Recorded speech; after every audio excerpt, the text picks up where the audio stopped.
Assalamualaikum warahmatullahi wabarakatuh. Jumpa lagi dengan saya Tama dalam Ada Apa Gerangan. Bagaimana kabar kalian? Semoga selalu diberikan kesehatan dan juga rezeki yang cukup. Kita kembali di Ada Apa Gerangan 2, di mana di sini saya akan secara khusus membacakan kisah-kisah misteri bersambung. Dan pada pagi ini ada sebuah cerita dari Mas Pudak Brahma yang berjudul Di Antara Dendam. Cerita ini merupakan chapter ketiga kelanjutan dari cerita Jalan Dendam dan Rahayu. Bagi yang belum menyimaknya, bisa cek di playlist channel Ada Apa Gerangan. Oke, kita langsung saja mulai ceritanya. Teman-teman Ada Apa Gerangan, ceritanya mulai dari sini.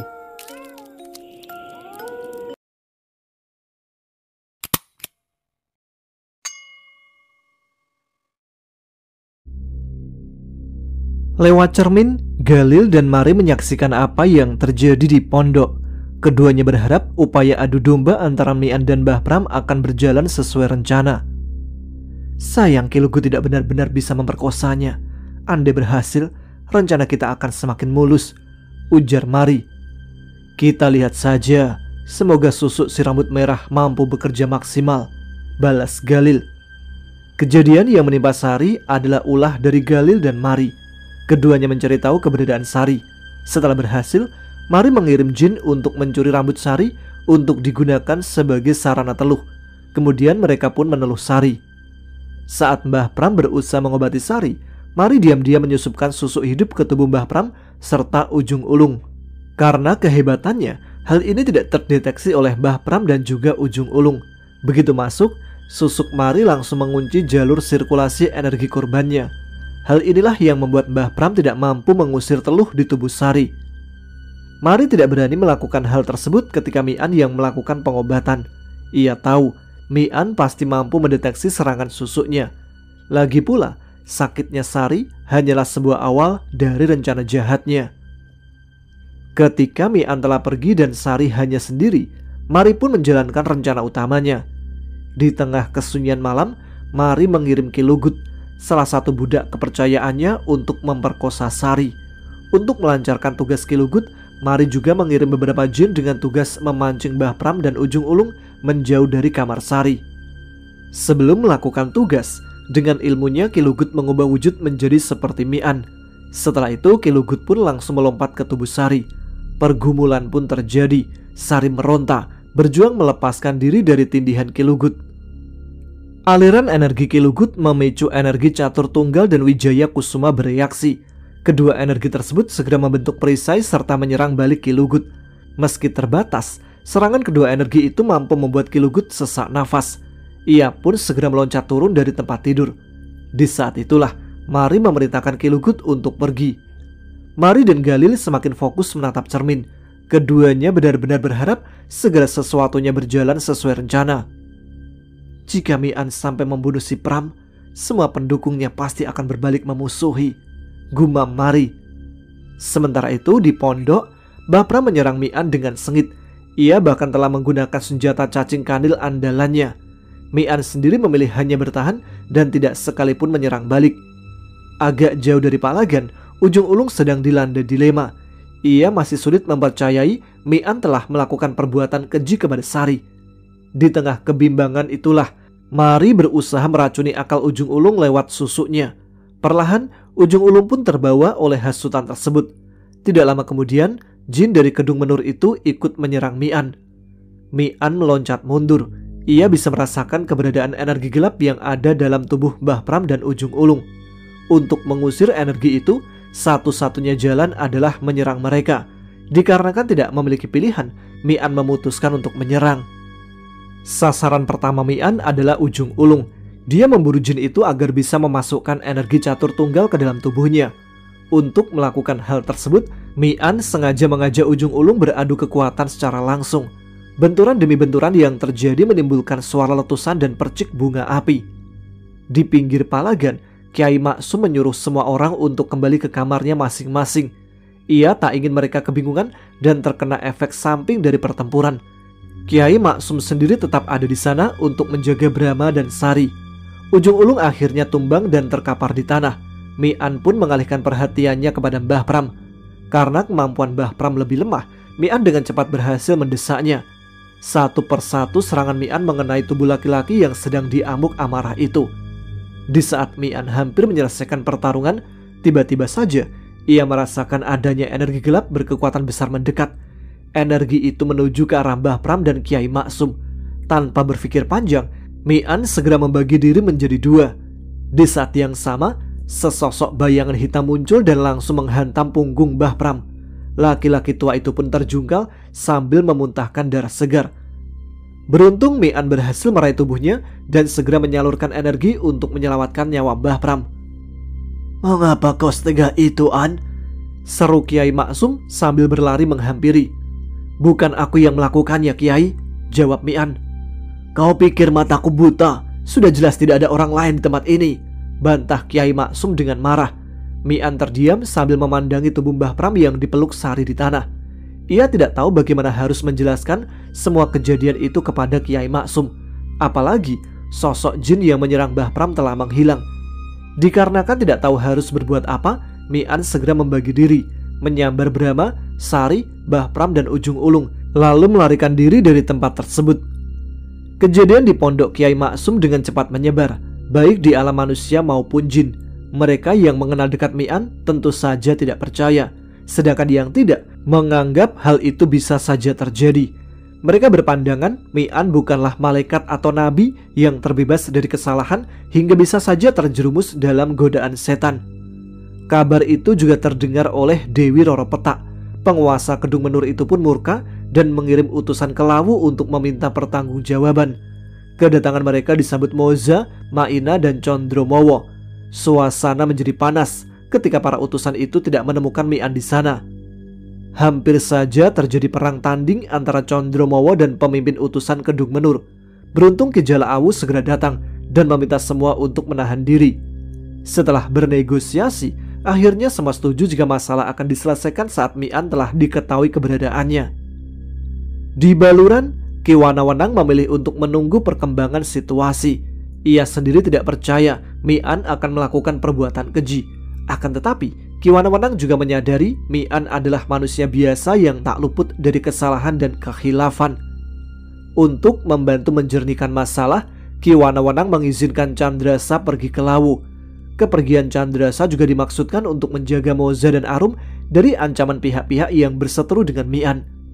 Hal yang sama juga terjadi di Galis Segaran. Ki Galis Segoro mengirim Nagalindu, sahabat Mumur ke Lawu untuk membantu melindungi Moza dan Arum. Di saat yang sama, Ki Sahabat Mumur diperintahkan mencari keberadaan Mian. Di Lawu, Moza memutuskan mengamankan diri di lembah Mayangkara bersama Arum dan Maina. Ia meminta Condromowo, Candrasa dan Nagalindu untuk fokus mencari Mian. Pasti ada hal gawat terjadi. Separah apapun, Mian pasti akan memberi kabar. Tolong temukan dia, aku mohon, ucap Moza sambil menahan air mata. Jangan khawatir Za, kami akan mencarinya, bahkan meski harus bertaruh nyawa, ujar Candrasa. Tenangkan dirimu Za, percayalah mereka akan melakukan yang terbaik untuk Mian, ucap Ki Mayangkara berusaha meredam kegelisahan Moza. Setelah berpamitan, Candrasa, Condromowo dan Nagalindu pun meninggalkan Lawu. Tujuan mereka adalah ke rumah sakit untuk menemui Pak Hakim. Condromowo yakin semua yang terjadi pasti ada hubungannya dengan teluh yang menyerang laki-laki itu. Kedatangan mereka ke rumah sakit disambut oleh Raden Selaseta. Ia menanyakan tujuan ketiganya datang ke tempat tersebut. Setelah dijelaskan, Raden Selaseta pun memanggil prajurit Panembahan Wara yang ditugaskan berjaga di sana. Prajurit itu lalu mengantarkan Condromowo, Candrasa dan Nagalindu menemui Panembahan Wara. Tak banyak informasi yang bisa didapatkan dari Panembahan Wara. Karena itulah Condromowo lalu mengajak Candrasa dan Nagalindu menemui Pak Ongko. Kemunculan Condromowo disambut dengan sikap yang tidak bersahabat dari tabib tersebut. Di mana Mian? Meski ilmuku tidak seberapa, aku akan menuntut balas atas kematian Pram, serunya. Sabar Pak Ong, kami juga sedang mencarinya, jawab Condromowo. Jangan bohong, kau pasti tahu di mana ia bersembunyi, bantah Pak Ongko. Kami kesini untuk mencari kebenaran Tuan. Jika Mian benar-benar melakukan kekejian itu, tak perlu kau yang bertarung, aku sendiri yang akan memenggal lehernya, Hardik Candrasa yang jengkel dengan kelakuan Pak Ongko. Aura Candrasa membuat jin-jin yang tinggal di rumah itu bereaksi. Mereka serentak berkumpul untuk melindungi Pak Ongko. Sebagai orang yang memahami harmoni yin dan yang, bukankah tidak seharusnya Tuan menghakimi sebelum berbicara dengan Mian sendiri? Kami memang sahabatnya, tapi kami hanya membantu Mian dalam kebenaran dan kebaikan. Jika sebaliknya, tugas kami adalah mengembalikannya ke jalan yang benar, meski harus mengorbankan nyawa. Ujar Nagalindu berusaha menenangkan Pak Ongko. Pak Ongko terdiam. Ia bisa merasakan kejujuran Nagalindu saat mengucapkan itu. Demikian juga ketika ia menatap mata Candrasa dan Condromowo. Perlahan amarahnya pun mereda. Maafkan aku tuan-tuan, Mbah Pram adalah sahabatku, ucap Pak Ongko lirih. Kami memahami itu tuan, kau sedang berusaha membantu sahabatmu, kami pun demikian, balas Candrasa. Pak Ongko mempersilahkan mereka masuk. Di ruang tamu, keempatnya lalu membahas bagaimana cara menemukan Mian, Brahma, Mbah Pram, Sari dan Ujung Ulung. Begitu meninggalkan pondok, Mian segera membawa Brahma, Mbah Pram, Sari dan Ujung Ulung ke Lawu. Namun, jin-jin yang selama ini tinggal di tempat Kiai Maksum melakukan pengejaran. Selain mereka, ada banyak jin lain yang bergabung dengan kelompok tersebut. Kedatangan mereka dipicu oleh berita perbuatan keji Mian kepada Sari dan Mbah Pram. Di antara jin pengejar, ikut juga jin-jin utusan Galil. Merekalah yang membakar amarah jin lain hingga semakin membara. Mian pun kebingungan. Sebab sebagian besar dari pengejarnya adalah para jin baik. Ia sadar melawan atau melukai mereka malah akan memperkeruh keadaan. Apalagi jika sampai ada yang terbunuh. Kondisi itu memaksa Mian hanya bisa mempertahankan diri saja. Pelarian Mian terhenti karena adanya penghadangan. Tidak lama kemudian, kelompok pengejar menyusul. Mereka langsung bergabung dengan kelompok penghadang untuk mengepung Mian. Serahkan kakek, gadis dan jin burung itu, lalu pertanggungjawabkan perbuatan bejatmu, sampah Lawu. Hardik Ki Belarak Lanang, salah satu jin penghuni pondok. Ayahku tidak bersalah, ini semua cuma fitnah, teriak Brahma tidak mau kalah. Diam kau bocah, kita semua tahu apa yang telah terjadi, balas Ki Lugut sambil menuding Mian. Sambil mengedarkan pandangan berkeliling, Mian memegang pundak Brahma, berusaha menenangkan gejolak perasaan di hati anaknya itu. Di saat yang sama, ia berusaha menyerap sebanyak mungkin energi untuk menghadapi pertempuran. Dalam proses itulah Mian menemukan keberadaan energi gelap jin-jin suruhan Galil dan Mari. Ki Lugut, Jaka Bentet, Waras Sungsang, Adimala, serta Yuyu Blawu sadar Mian telah menyadari identitas mereka. Kelimanya pun segera meloncat maju menyerang. Hal itu membuat Ki Belarak Lanang dan jin yang lain terkejut. Tunggu dulu, dia masih memiliki sandera, seru Ki Belarak Lanang yang mengkhawatirkan Mbah Pram, Sari dan Ujung Ulung. Kelima jin Galil tentu saja tidak memperdulikan seruan Ki Belarak Lanang.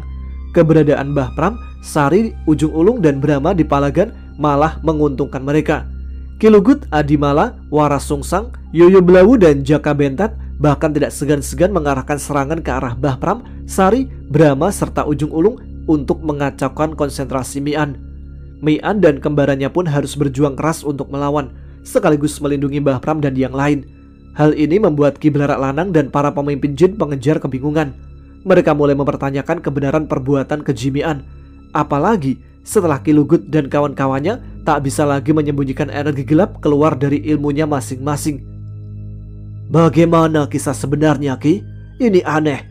Jika Mian melakukan kejahatan itu, mengapa dia melindungi mereka? Tanya Raden Waruputih kepada Ki Belarak Lanang. Aku juga bingung, Raden. Ini memang aneh, jawab Ki Belarak Lanang sambil berusaha mengingat kembali kejadian di pondok Kiai Maksum. Kutitipkan mereka kepadamu, Kiai. Tolong jaga keselamatan Mbah Pram, Sari, Ujung Ulung dan anakku. Saat mendengar pesan rahasia Mian, Ki Belarak Lanang langsung menegakkan kepalanya. Belum sempat ia mencerna pesan tersebut, tiba-tiba saja kembaran Mian melemparkan tubuh Mbah Pram, Sari, Ujung Ulung dan Brahma ke arahnya. Ki Belarak Lanang bersama beberapa jin langsung bergerak menyambut keempat tubuh itu. Namun tiba-tiba saja muncul sebuah sulur panjang yang membeli tubuh Brahma dan langsung membawanya pergi. Melihat hal itu, kembaran Mian berusaha mengejar. Akan tetapi Ki Lugut segera menghadangnya. Ki Belarak Lanang ikut merasa bersalah atas kejadian itu. Ia mengirim pesan untuk meminta maaf kepada Mian. Ini sudah menjadi pestiring Gusti Kiai, Sekarang lebih baik cepat selamatkan Mbah Pram, Sari dan Ujung Ulung. Jangan bawa mereka kembali ke pondok. Tempat itu sudah tidak aman lagi, ucap Mian membalas permintaan maaf Ki Belarak Lanang. Baik, tapi urusan di antara kita masih belum selesai, balas Ki Belarak Lanang. Jangan khawatir Kiai, aku tidak akan lari dari tanggung jawab. Sekarang tolong biarkan aku mencari bukti dan dalang dari semua fitnah ini. Setelah itu aku akan datang ke tempat Kiai untuk menyerahkan diri, ucap Mian. Apa jaminan kau akan menepati janji? Tanya Ki Belarak Lanang. Gusti ingkang murbeng dumadi yang menjadi penjaminku. Jika aku ingkar, biar siksanya akan menemaniku selamanya, jawab Mian. Jawaban itu membuat Ki Belarak Lanang terdiam. Tak lama kemudian, ia mengajak Raden Waruputih dan jin lain untuk meninggalkan tempat itu sambil membawa Mbah Pram, Sari, serta Ujung Ulung bersama mereka. Kepergian Ki Belarak Lanang membuat Mian bisa lebih fokus menghadapi Ki Lugut, Yoyo Blawu, Waras Sungsang, Adimala, dan Jaka Bentet. Mian bertekad mengalahkan mereka secepat mungkin. Ia yakin kelima jin itu pasti tahu siapa yang telah menculik Brahma. Mian menarik semua kembarannya dan mencabut pedang Gali Panunggal, lalu langsung menyerang Ki Lugut yang menjadi lawannya. Di saat yang sama, keempat jin lain yang sebelumnya terpisah jauh karena bertarung dengan kembaran Mian bergegas meloncat untuk membantu Ki Lugut. Ki Lugut sangat kaget ketika merasakan gerak Mian menjadi jauh lebih dahsyat. Jin yang terbiasa bertarung jarak jauh dan melakukan serangan gelap ini pun kewalahan menghadapi hujan tusukan dan sabetan sepasang senjata Mian. Untuk mempertahankan diri, Ki Lugut berkali-kali melemparkan ribuan bulu halus beracun yang menjadi senjata utamanya. Namun, upaya itu sia-sia. Bulu-bulu itu tidak mampu menembus perisai energi Mian. Satu demi satu pedang dan tombak Mian berhasil menembus energi pelindung tubuh Ki Lugut. Mian sengaja tidak menyerang titik-titik yang mematikan. Itu bertujuan untuk melumpuhkan dan mengorek informasi dari jin itu. Saat Adimala, Yoyo Blawu, Waras Sungsang, dan Jaka Bentet datang, Ki Lugut sudah tumbang dengan tubuh dipenuhi luka. Keempat jin itu pun segera menyerang Mian. Gabungan kekuatan mereka membuat Mian harus mengerahkan semua energi cadangannya. Tak seperti sebelumnya, kali ini Mian tidak lagi menahan diri. Serangan tombak dan pedangnya mengincar titik-titik mematikan di tubuh lawan. Hal itu karena ia sudah memiliki Ki Lugut untuk dijadikan sumber informasi. Yoyo Blawu yang merasa ilmu kebalnya tak tertandingi dengan sombong merangsek maju. Jin dari Sungai Serayu itu melompat sambil berusaha menikamkan tombak Dwi Sulanya. Mian menangkis serangan itu dengan tombak catur tunggal. Di saat yang sama, ia menebas dada Yoyo Blawu yang tidak terlindungi. Tubuh Yoyo Blawu pun terbelah dua, lalu menghilang menjadi asap. Kejadian itu membuat Adimala, Jaka Bentet, serta Waras Sungsang serentak melompat mundur. Apa yang terjadi kepada Yoyo Blawu membuat mereka merasa gentar. Katakan di mana anakku, atau kalian akan bernasib sama dengan ketam itu, ucap Mian, tapi dengan sorot mata membara. Jaka Bentet, Waras Sungsang, serta Adimala saling tatap. Di tengah kegelapan dan kesunyian yang mencekam itu, mendadak Mian merasakan ada makhluk berkekuatan besar datang mendekatinya. Ia pun segera mempersiapkan diri. Tidak lama kemudian, makhluk berwujud laki-laki tua bungkuk hadir di Palagan. Benjolan besar yang ada di punggung orang itu mengingatkan Mian kepada Punu Unta. Jaka Bentet kegirangan. Jin penghuni mustika Kolbuntet itu kini merasa aman. Hal yang sama juga dirasakan oleh Adimala dan Waras Sungsang. Tuan Rupong sudah datang. Ia pasti mampu mengalahkan Mian, ujar Waras Sungsang lalu tertawa. Makhluk tak berguna, bisik Rupong sambil melirik Waras Sungsang. Tiba-tiba punggung Rupong terbelah. Sedetik kemudian keluarlah 4 sosok makhluk mengerikan dari belahan punggung itu.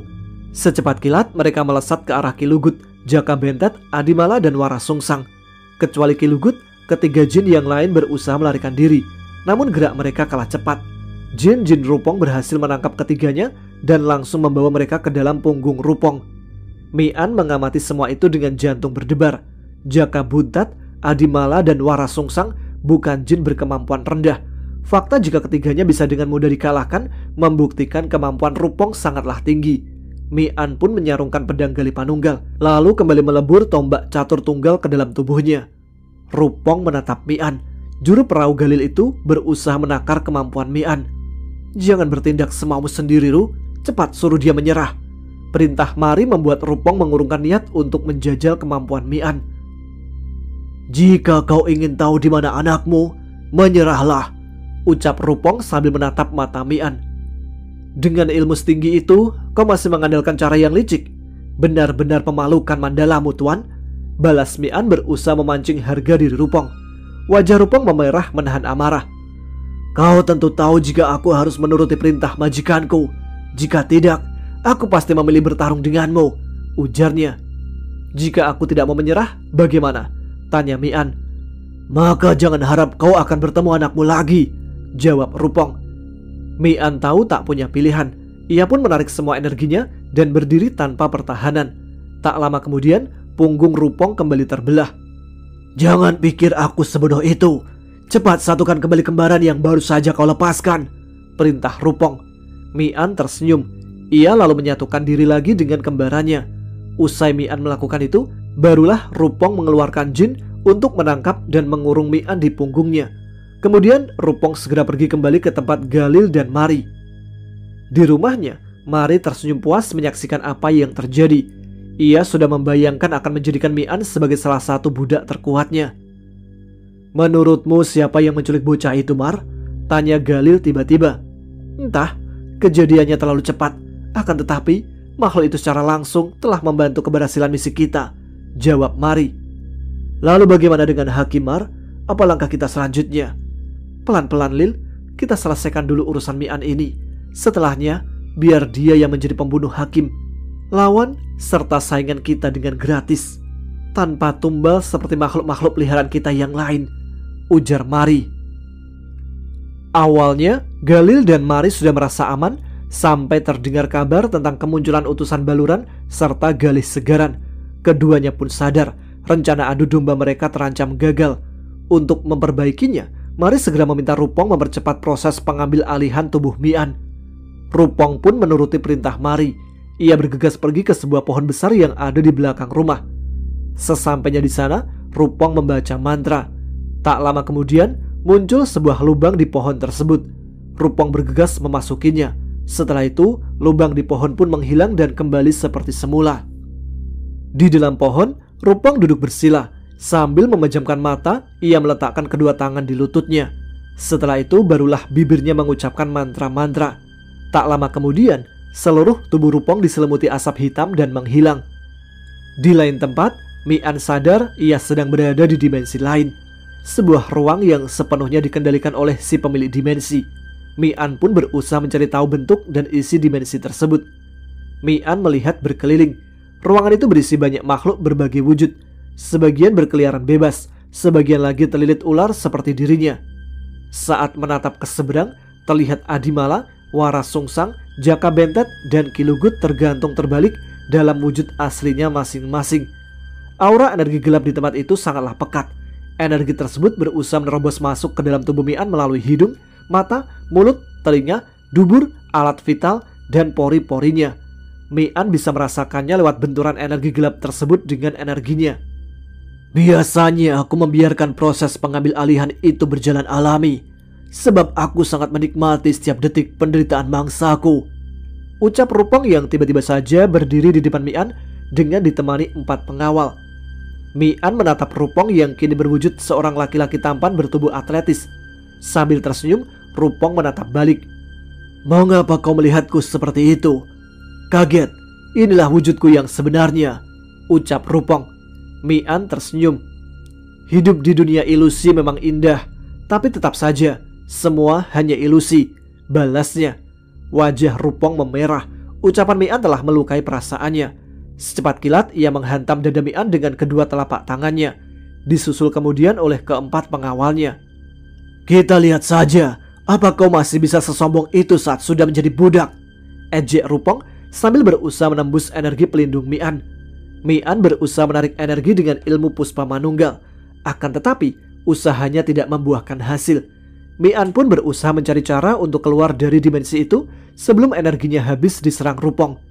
Awalnya Mian akan menghisap energi Rupong dan mengubahnya dengan energi catur tunggal seperti ketika melawan Gundala. Namun karena kondisi tempat itu sangat berbeda, Mian tidak yakin mampu menetralisir energi Rupong. "Belum ada satupun yang bisa lolos dari penjaraku ini. Jadi lebih baik kau menyerah saja. agar tidak menderita terlalu lama, ucap Rupong. Apa semua orang di Mandalamu sepengecut ini? Tanya Mian. Apa maksudmu bangsat? Balas Rupong. Jika saja anakku tidak disandra, apa kau bisa membawaku dengan mudah? Bahkan di sini saja, di tempat yang sepenuhnya berada dalam kendalimu, kau masih berlaku pengecut, ejek Mian. Seketika itu juga Rupong melepaskan tangannya. Aku tak tahu siapa yang menculik anakmu. Kau saja yang bodoh hingga tertipu oleh Galil dan Mari, ucap Rupong dengan nada tinggi. Ucapan Rupong mengejutkan Mian. Jantungnya pun berdebar kencang. Di saat yang sama, pertanyaan tentang si penculik Brahma kini memenuhi pikirannya.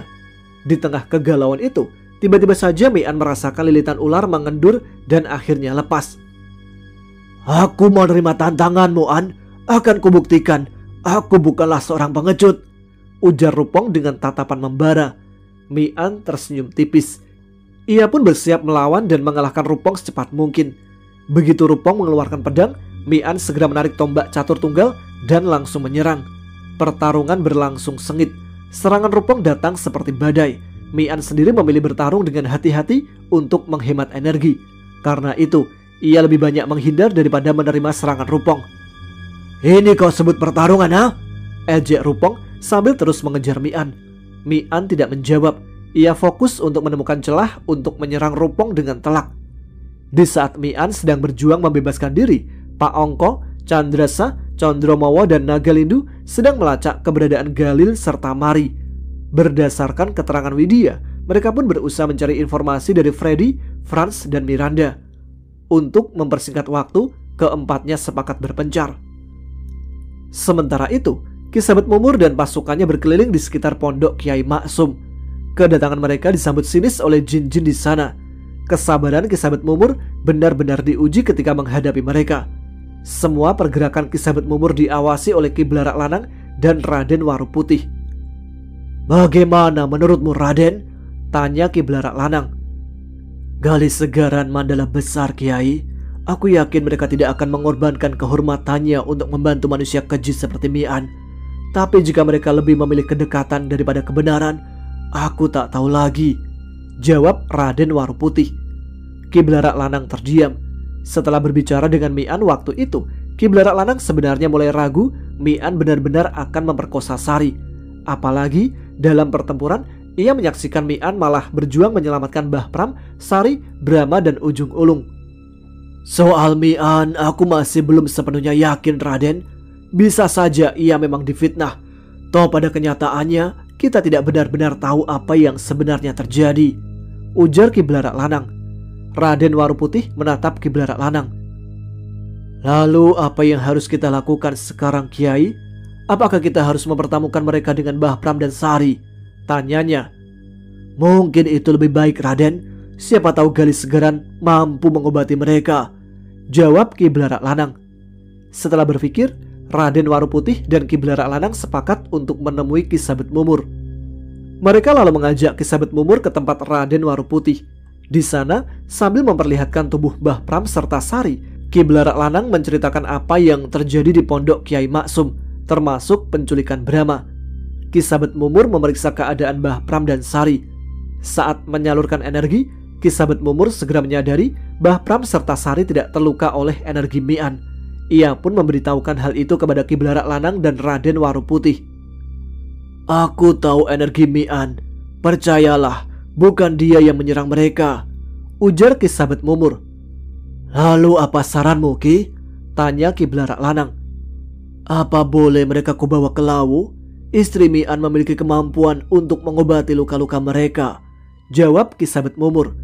Ki Blarak Lanang menoleh kepada Raden Waruputih. Bagaimana, Raden? Tanyanya. Jika ragu, kalian bisa ikut ke sana. Galis Segaran akan menjamin keselamatan kalian, ucap Ki Sabet Mumur. Setelah berunding, Ki Blarak Lanang dan Raden Waruputih mengizinkan Ki Sabet Mumur membawa Mbah Pram serta Sari. Bersama Ki Blarak Lanang, Ki Sabet Mumur pun segera berangkat ke Lawu. Di Kedung Menur, Dewi Rara Petak berusaha keras mengobati Ujung Ulung. Dalam proses pengobatan itu, Dewi Rara Petak menemukan jejak energi gelap milik Susuk Mari yang dikunci oleh energi Mian. Dewi Rara Petak pun dilanda kebingungan dan bertanya-tanya apa yang sebenarnya terjadi kepada Ujung Ulung. Usai melayani salah satu pejabat di apartemen, Miranda kembali ke rumah. Namun rencananya untuk mandi dan segera beristirahat harus gagal karena kemunculan Pak Ongko dan Condromowo. Miranda pun hanya bisa gemetar ketakutan melihat Condromowo yang mengambil wujud sebagai kucing raksasa. "Dukun mana yang kau sewa untuk menyerang Pak Hakim? Lalu di mana rumahnya?" tanya Pak Ongko. Dengan terbata-bata, Miranda lalu menceritakan pertemuannya dengan Galil dan Mari. Namun, ia tidak bisa mengingat tempat tinggal mereka. "Jangan berbohong, ku makan kau nanti," ancam Condromowo sambil mendekat dan memamerkan taringnya. Wajah Miranda semakin pucat. Ia bahkan sampai terkencing-kencing. "Sumpah demi Tuhan, aku lupa di mana tempatnya," ucapnya ketakutan dengan suara bergetar. Condromowo mendengus. Ia lalu mengangkat kaki kanannya dan menyapu wajah Miranda. 5 baris luka berdarah segera menghiasi pipi mulus perempuan cantik tersebut. Dibelenggu ketakutan, Miranda bahkan tidak sanggup mengeluarkan suara lagi. "Orang yang mengingkari Tuhan tidak pantas bersumpah menggunakan namanya," ujar Condromowo sambil menatap Miranda dengan tajam. Di saat yang sama, Franz serta Freddy juga sedang diinterogasi oleh Chandrasa dan Nagalindu di rumahnya masing-masing. Sama dengan Miranda, kedua orang itu juga tidak bisa mengingat rumah Galil serta Mari. Dikarenakan menemui jalan buntu, Chandrasa dan Nagalindu pun meninggalkan mereka setelah meninggalkan jejak di wajah Franz serta Freddy. Kedatangan Kisabet Mumur, Mbah Pram, Sari dan Ki Belarak Lanang di lembah Mayangkara membuat Moza semakin gelisah. Kabar penculikan Brahma memberikan pukulan hebat di hati perempuan itu. Namun meski demikian, ia tetap berusaha merawat dan mengobati Mbah Pram serta Sari semaksimal mungkin. Di tempat lain, Mian masih bertarung sengit melawan Rupong. Banyaknya tawanan yang bisa dimangsa di tempat itu membuat Rupong tanpa segan menghamburkan energi untuk menyerang. Berulang kali ia melontarkan serangan jarak jauh ke arah Mian. Tanpa setahu Rupong, sambil terus memberikan perlawanan, Mian diam-diam menyerap sedikit demi sedikit energi di sana, lalu menetralisir dan menjadikan energi itu sebagai miliknya. Seiring dengan bertambahnya energi, maka semakin besar pula energi yang bisa diserap Mian. Ketika merasa sudah memiliki cukup kekuatan, Mian berusaha mencari celah untuk menyerang balik. Kesempatan itu datang setelah Mian berhasil memancing Rupong melakukan serangan jarak dekat. Karena yakin dengan kekuatannya, Rupong pun menyerang tanpa memperhatikan pertahanan. Hal itulah yang dimanfaatkan Mian. Setelah berhasil menghindari serangan Rupong, ia segera menarik kembali tombak catur tunggal, mengubahnya menjadi energi dan menghantam dada Rupong. Laki-laki itu pun terpental dan jatuh bergulingan. Sambil menahan sakit, Rupong segera bangkit. Untuk memulihkan energi, ia memangsa Adimala, Waras Sungsang dan Jaka Bentet. Ketika Rupong akan melahap Ki Lugut, Mian sudah kembali datang menyerang. Ia pun membatalkan rencana dan bersiap menghadapi serangan Mian. Kali ini, pertempuran berjalan seimbang. Mian tanpa ragu lagi beradu senjata dengan Rupong. Ujung tombaknya menghujani Rupong dari segala arah. Perlahan, situasi menjadi berbalik. Mian menyerang dan Rupong mati-matian bertahan. "Tempat ini memang berada dalam kendalimu. Akan tetapi kau lupa, jika seluruh alam semesta ada dalam kendalinya," ujar Mian di antara serangan. "Menyerahlah, aku akan mengampunimu." Rupong yang dibakar amarah tidak memperdulikan tawaran Mian. Ia terus menyerang dengan membabi buta. Karena merasa tidak memiliki pilihan lain, Mian memutuskan untuk menghentikan perlawanan Rupong dengan segala cara. Serangan Mian kian gencar. Akibatnya, tubuh Rupong pun mulai dihiasi luka-luka. Setelah melihat tidak ada tanda-tanda Rupong akan menyerah, Mian pun bersiap melakukan serangan penghabisan. Kali ini, ia memusatkan sebagian besar energi ke dalam tombak, lalu cepat kilat menikam Rupong. Bersamaan dengan tewasnya Rupong, dimensi itu pun menjadi kacau. Energi-energi liar berhamburan saling hantam satu dengan yang lain, diiringi dengan suara ledakan dan jeritan dari makhluk-makhluk yang ada di sana. Di tengah kondisi itu, Mian menyambar tubuh Ki Lugut. Sambil bersila, Mian lalu menggunakan energinya untuk membentuk dinding pelindung. Saat kekacauan mereda, Mian kembali ke lubang pohon di dimensi Galil dan Mari. Sadar masih berada di wilayah lawan, ia pun segera meninggalkan tempat tersebut. Sambil membawa Ki Lugut, Mian berusaha mencari tempat persembunyian. Ki Lugut yang telah kembali ke wujud ulat bulu benar-benar bingung atas tindakan Mian menyelamatkan dirinya. Karena merasa berhutang nyawa, Ki Lugut memutuskan untuk membalas budi. "Pergilah ke utara secepatnya, jangan berhenti sampai bertemu rumpun bambu ori," ucapnya kepada Mi'an. Mi'an pun segera pergi untuk menghadapi Galil dan Mari. Sampai di sini dulu cerita di Antara Dendam. Kita lanjutkan besok ketika sahur ya. Selamat berpuasa bagi yang menjalankan, tetap semangat dan semoga sehat selalu. Saya Tama pamit, tetap semangat, jaga kesehatan. Wassalamualaikum warahmatullahi wabarakatuh.